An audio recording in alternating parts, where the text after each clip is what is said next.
मैं हूं रिंशा इशफाक। शामिल करते हैं अब तक की न्यूज हेडलाइन। पाकिस्तान में दहशतगर्दी का मरकजी स्पॉन्सर भारत है। जाफर एक्सप्रेस हमला भारतीय पॉलिसी का तसलसल है।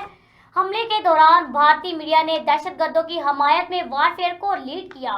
तर्जमान पाक फौज ने न्यूज कॉन्फ्रेंस में कहा, हमला आवरों के साथ खुदकुश बमबार भी थे, जिसकी वजह से एहतियात भर्ती ऑपरेशन के दौरान एक यरमगाली भी शहीद नहीं हुआ।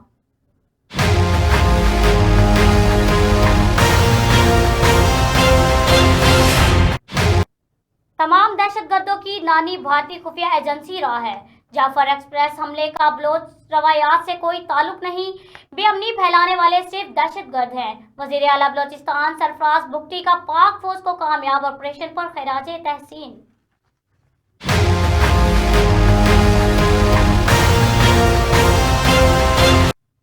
वजीर आजम की जेर सदारत चीनी की खबर।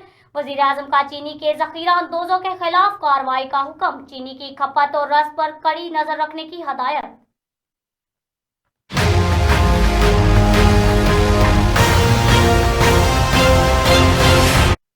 मसाइल का हल सिर्फ मुज़ाकरात हैं, बातचीत शराइत पर नहीं होती।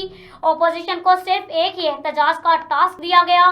स्पीकर कौमी असम्बली सरदार एयाज सादिक बोले, वजीर आजम ऑल पार्टीज कॉन्फ्रेंस कहेंगे तो ऐवान हाजिर है।